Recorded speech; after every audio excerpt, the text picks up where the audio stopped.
and go to, I believe we saved it. Whoops. Let's go to it this way. Sorry, guys. There's Bluebonnet. And let's go down here and see if it is an HOA. Let me make it a little bit bigger,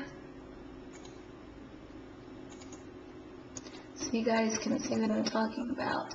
Right here, HOA $0. I think it's pretty safe for me to assume that there is no HOA on here. So let's go back to the listing.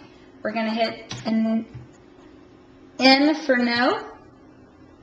And let's go down to the next field. It'll always be in red. Alright. Typically there's not a 9th grade high school, so you'll just usually want to put an A in there. Number of dining rooms. Let's go back over here and just check and see what the last realtor put in there. Alright. Right here, dining, there's nothing there. So let's go ahead and we will leave 0 for that. Year built. This is basically what type of house it is. Since I know this is an older house, we're just going to go ahead and put in here that it's updated or remodeled. But typically it'll be resale or new or under construction. Let's just pretend this is a rehab and I did the rehab work. Alright, water access. Well, considering I know where this house is and I know it's definitely not on a body of water, we're going to go ahead and hit no. But you can always reference the old listing to find that out if you don't know where the house is. Directions. Let's see here. Alright, south on Lamar past Old Tarf, left on Bluebonnet. So we just pulled that from the last listing. Left on Bluebonnet. Now, agent remarks and internet remarks, you can use what the last realtor put on there, and that's what I would recommend using just to start. And then I'll show you how to save this as incomplete so that you send that link to your realtor client and they change what they want to change and submit it as active. Alright. Now, these next two things are going to be in the listing agreement. Do they want this home to be featured on Austin Home Search? 99% of the time it's yes. Every realtor wants as much exposure as they possibly can.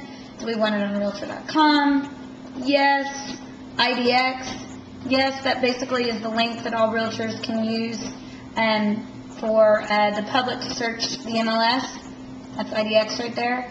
And this is property address on the internet. Again, this is on the listing agreement, but it's 99% of the time yes. If it's not on the listing agreement, put yes and ask for forgiveness later. Guest accommodations. Let's look at this old listing and see if we can find anything on there. I'm going to assume, since there was not even 2 dining rooms, that there is not going to be any kind of guest accommodations. You'll see right here they didn't put anything. So we're going to go ahead and assume that there's not. Again, I'd rather you use that. If we're wrong, then that's the way we go. So no guest accommodations. Laundry location, let's check that out.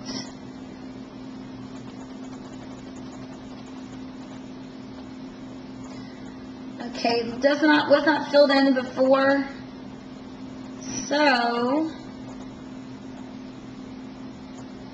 this would be something that right now I would put the agent, and I would alert the realtor to let them know that since I have not been in the house, I do not know where the laundry location is. Let's see here, steps. Probably something else that, I don't believe that was even a field. Oh no, actually it is, it's right here. And they have nothing, so we're going to assume there are no steps. Again, do the best that you can with the information you've given. You've never been inside the house, you've never seen the house. Alright, required document agent information. And this is going to be something, I believe in this case, the house was built before 1978, so you would have the lead-based addendum. But this will typically, if it's built before 1978, you'll need to have that lead-based paint addendum. If it's in a mud, if it's corporate-owned, familial relation. Again, this is not anything you're going to know unless the realtor tells you, minus the 1978 deal.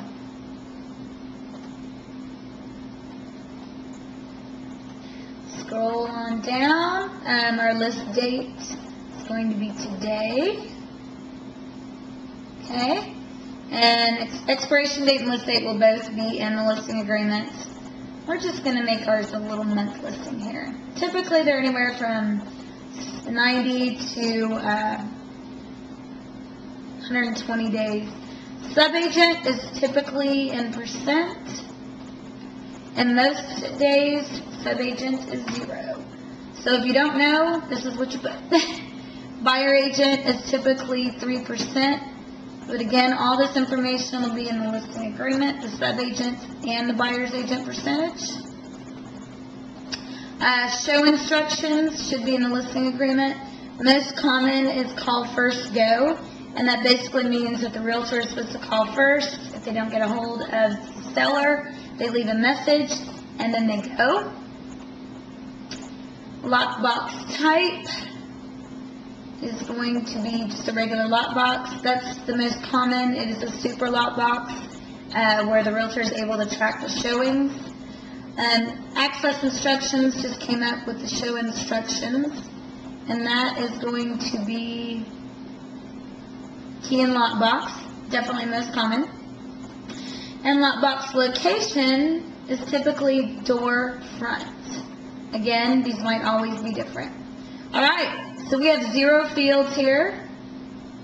What we're going to do is we're going to hit save as incomplete. Listing has been saved for later, okay. That way it saves all of our work.